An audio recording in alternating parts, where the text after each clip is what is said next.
Anna had stayed in dozens of Airbnbs before. She liked the quiet ones, the kind of listings with faded rugs, heavy curtains, and books no one had opened in years. So when she found a 2-bedroom cottage just outside a small coastal town, she booked it without hesitation. The photos showed slanted floors, old floral wallpaper, and a rusted mailbox with no number on it. It was perfect. The host messaged her only once. "Let yourself in. Keys under the mat. Feel free to use the whole house, except the closet in the upstairs bedroom. It's locked for storage. Hope you enjoy your stay, smiley face." Anna arrived just before sunset. The air smelled like salt and pine. The house was even older than the pictures, roof slightly bowed, porch light flickering like it hadn't made up its mind. Inside, the place was clean, but dim. Everything felt heavy with history. She walked through slowly: kitchen, sitting room, narrow staircase. The upstairs bedroom had 2 windows and a double bed. A cracked painting of some boats at sea hung over the headboard. And in the corner was the closet. It was painted the same dull blue as the walls, but the doorknob was different. Brass. Ornate. It had a keyhole, old-fashioned and narrow, like it hadn't been used in years. Anna tested it. Locked, just as the host said. Still, something about it felt off. It wasn't just the fact that it was locked, it was how it sat in the room. Like it was leaning forward a bit. Like it wanted to be noticed. She laughed to herself and set her bag down, brushing it off as her imagination. But that night, around 3 a.m., she woke up suddenly. No dreams. No sound. Just the feeling that something in the room had shifted. And when she turned her head toward the closet, she could have sworn the doorknob had moved. Just slightly.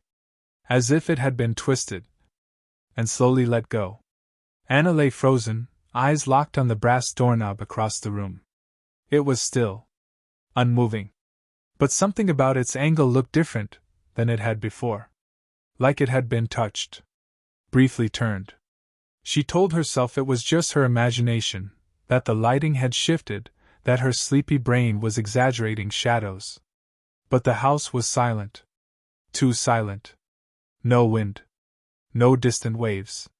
Not even the hum of the small fridge downstairs. She reached for her phone on the nightstand.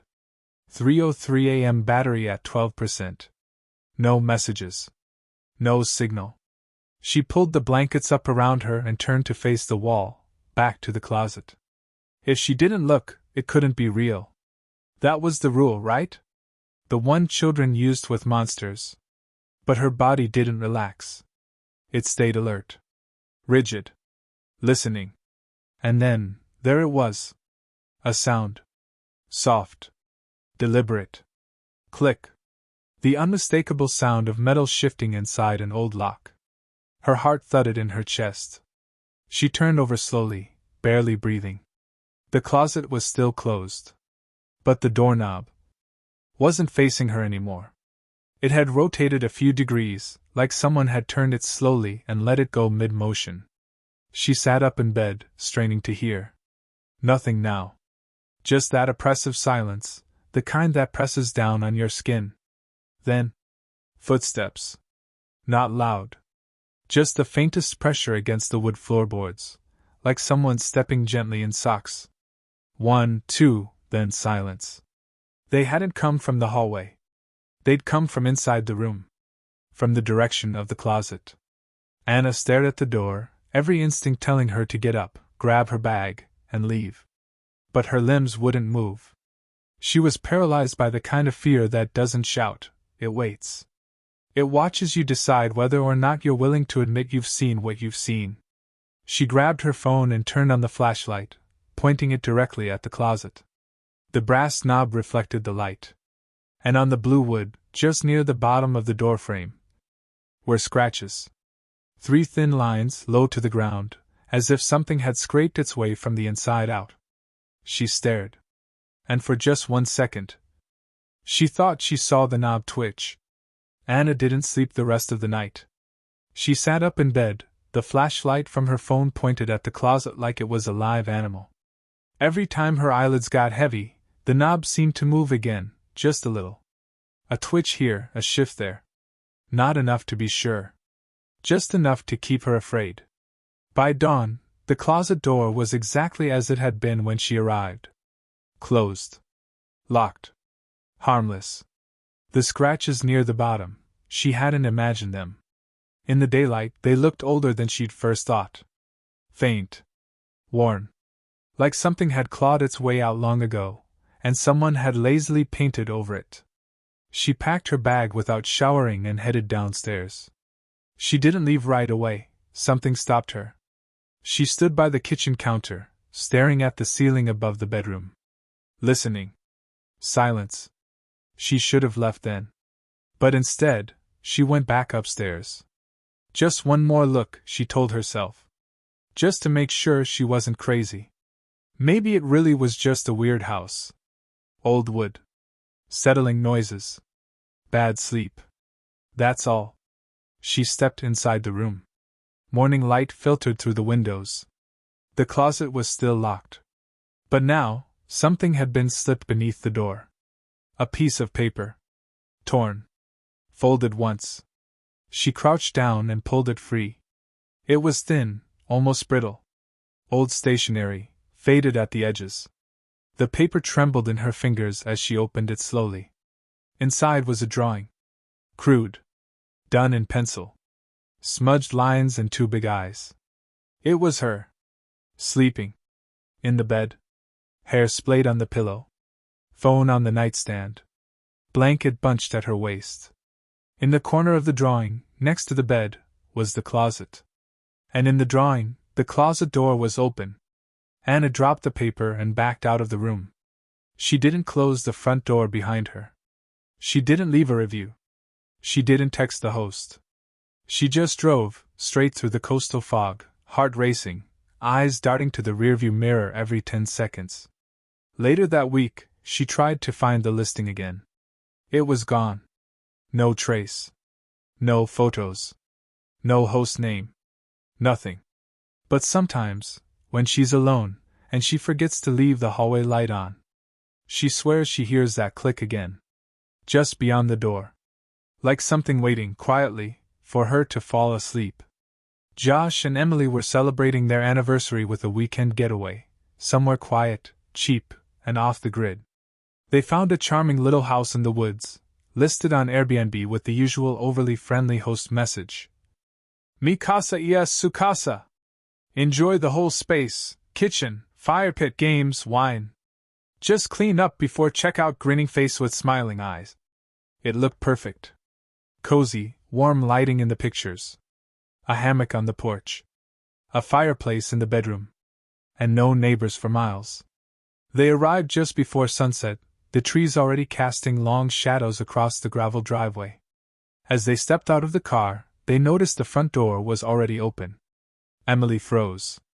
Josh hesitated, then called out, "Hello? Anyone home?" A woman appeared in the doorway. Mid-30s. Blonde. Calm. She looked just as surprised to see them. "Oh," she said, blinking. "You must be the other guests." Josh glanced at Emily, confused. No. We booked the whole place." The woman smiled, but there was something tight about it. "Same here. My confirmation said I'd have the house to myself." A pause. Then she stepped aside. Inside, there was already a suitcase near the couch, a mug in the sink, and a paperback half-read on the coffee table. Emily pulled out her phone. Checked the Airbnb app. No mention of shared space. It was listed as a private stay. Josh messaged the host. No response. They stood awkwardly in the living room for a moment, unsure of what to say next. The woman, whose name she said was Claire, offered to give them the bedroom if they didn't mind her taking the couch. She said she'd already opened the wine. Emily didn't like it. Josh didn't either. But the sun was going down, and the nearest hotel was an hour away. So they said yes. Just for one night. That night, the house felt too quiet. Not peaceful. Not relaxed. Just wrong. Emily couldn't sleep. Neither could Josh. The bed was fine, but something about the way the house breathed didn't sit right. The wood creaked too rhythmically. The floorboards flexed in the wrong places. And somewhere, beyond the paper-thin walls, the sound of Claire's breathing came and went like waves crashing on a distant beach. Short, shallow inhales. Then silence. Then again. Emily nudged Josh around 2:30 a.m. "You hear that?" she whispered. Josh was already awake. He nodded. There were footsteps. Slow. Measured. Above them. Which made no sense. There was no second floor. Josh sat up, careful not to make the bed creak. The hallway light they'd left on was out. The house was dark now. And then, the sound of a door gently clicking shut. Emily reached for her phone. No signal. Josh quietly stood and walked to the bedroom door, pressing his ear to it. Nothing. He opened it slowly, expecting to see Claire sleeping on the couch. The living room was empty. The blanket she'd wrapped around herself was folded neatly. The wine glass was gone. The book was gone. Her suitcase was still there, unzipped, but placed perfectly upright by the fireplace. He turned toward the kitchen. The back door was wide open. The forest beyond it looked too still. As if something had scared the trees into silence. Josh closed the door, locked it, and checked every room, closet, bathroom, pantry. Nothing. Claire was gone. Emily stood behind him, now fully dressed. She had packed already, instinct screaming at her before logic caught up. And yet they waited till morning. Because whatever they heard walking around that night, it wasn't in a rush. It had time. More time than they did. They didn't speak much the next morning. Josh brewed coffee with trembling hands. Emily stayed by the window, watching the tree line, half expecting Claire to step out at any moment, mug in hand, smiling like nothing had happened. But she didn't. There was no note. No goodbye. Just her suitcase, still by the fireplace, exactly where it had been. Josh decided to check it. Inside, perfectly folded clothes, a small toiletry bag, and at the very bottom, a guest information packet from another Airbnb listing, in a different city entirely. One they'd never heard of. Claire hadn't brought it by mistake. She hadn't brought it at all. The page had today's date circled in red. Emily checked the fridge. Everything they'd bought was untouched. But the bottle of wine, already half gone the night before, was still sealed. Unopened. Factory tight. And when they went to brush their teeth, their toothbrushes had been switched. Josh's was now in Emily's slot. Hers in his. Neither had touched the other's. The hand towels had been refolded. The shower curtains slightly drawn. Her earrings, which she distinctly remembered leaving on the nightstand, were now in her toiletry bag, zipped closed. They didn't wait any longer. They grabbed their things, threw the untouched suitcase in the trunk, and drove. An hour later they called the host. She answered on the first ring, chipper and confused. "No," she said. "You were the only guest this weekend. I triple-checked the calendar. No other bookings." Josh mentioned Claire. The suitcase. The footsteps. There was a long pause on the line. Then the host said something that still makes Emily's stomach turn. "Wait, you said she had a suitcase? Like a gray roller bag?" "Yes." "With a rip on the front pocket?" "Yes." "That's impossible. That bag's been in storage since last year. It belonged to a guest who, well, she left in a rush. Never came back for it." Emily asked if the name was Claire. The host said no.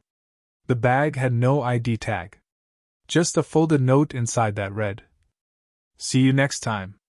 They never found out who the woman was. The Airbnb profile was gone by the next day. The bag vanished from their trunk a week later, gone without a trace. And sometimes, when Emily can't sleep, she swears she hears those footsteps again. Above her. Even when she's staying in a one-story house. Ryan wasn't the paranoid type. He booked Airbnbs all the time, usually last minute, usually solo. All he ever needed was a clean bed, a table to work at, and decent Wi-Fi. So when he found a studio apartment with 5 stars and a dozen glowing reviews, he clicked Book Now, without thinking twice. The host was named Tobias. Profile photo empty. Bio: minimalist. Respectful. Remote but responsive. The place was tucked into the edge of a residential neighborhood outside Portland. Not quite suburban, not quite secluded. The listing described it as a private retreat. And true to form, it felt that way. The key was in a lockbox. The door opened easily. And inside, everything looked perfect. Sleek, modern furniture. Light gray walls. A bowl of mints on the table. The fridge was stocked with bottles of water. There were folded towels, labeled drawers, and a handwritten welcome note. Enjoy the quiet. Everything here sees you as you are. Ryan thought it was poetic. A little weird, maybe. But fine. He unpacked. Logged into the Wi-Fi. Answered some emails. By the time the sun went down, he was already halfway through a late dinner on the couch, watching a documentary with the volume low. Then the TV turned off. Remote still in his hand. Click. Just black screen. No power surge. No flicker. Just off. He turned it back on. It worked. He laughed to himself and chalked it up to a glitch. But when he glanced toward the corner of the room where the smoke detector was mounted, he paused. It was blinking. Not in sync with the others. It blinked once. Pause. Then blinked again, just a second too long. The timing felt intentional. Ryan stared at it, suddenly noticing how large it was, larger than the average smoke detector. With a small, dark circle in the center that looked too much like a lens. He stood on the couch and reached up to inspect it. There was no wiring behind it. Just tape. And a red light that clicked off as soon as he touched it. Ryan stood there on the couch, holding the fake smoke detector in his hand. It was heavier than it should have been. Plastic casing, no wires. Inside, a tiny camera lens. A pinhole mic. And a micro SD card slot, empty. The tape on the back had already lost its stick, like it had been pulled down and replaced many times. He turned around slowly, scanning the ceiling. There was another smoke detector above the kitchenette. And a third near the bathroom door. All identical. All blinking. The air in the apartment shifted. Not colder. Just watched. Ryan climbed down and moved quietly, methodically. He opened the cabinets. Checked under the bed. Inside the lamp. Even the USB wall plug had a faint red glow. By the time he was done, he had a small pile of 6 hidden cameras on the table. All disguised as everyday objects. None of them were visible in the Airbnb listing photos. He pulled out his phone and opened the app to message Tobias. But the listing was gone. Unavailable, it said. No message thread. No booking history. Like he never stayed there at all. His heart pounded. He tried to leave a review, just to warn someone, anyone, but the app said, "This listing cannot be reviewed. Please contact support." He picked up his phone to call. No service. He turned on airplane mode, then off. Still nothing. Then his phone vibrated. A voicemail. No number. Just unknown. He hesitated, then played it. A soft, mechanical voice, almost like a text-to-speech filter, whispered his name. Twice. Then silence. And the faint sound of breathing. Not fast. Not urgent. Just slow, steady inhales, right against the mic. As if someone had placed the recorder beside their mouth and stared. He looked up. The TV had turned on again. But this time, it wasn't playing anything. Just a black screen. And a live feed. Of him, sitting on the couch. From a vantage point that no longer existed in the room. Ryan didn't move. On the TV, the live feed continued, grainy, slightly delayed, like a security camera watching him from somewhere that shouldn't exist. He scanned the room again. There were no shelves, no beams, no holes in the ceiling. But there he was, on screen, sitting exactly as he was now, every movement mirrored a second too late. He turned off the TV. It turned itself back on. Now the angle had changed. It was closer. Centered on his face. He stood slowly, blood rushing in his ears, and backed toward the door. He grabbed his duffel bag without even zipping it, one arm in the strap, the other still holding his phone. He didn't care what he left behind. But when he reached the door, there was no lock. No knob. Just a flat panel of smooth wood. The kind of surface that wasn't meant to open from the inside. He stepped back, breathing hard. The room didn't feel like an apartment anymore. It felt like a set.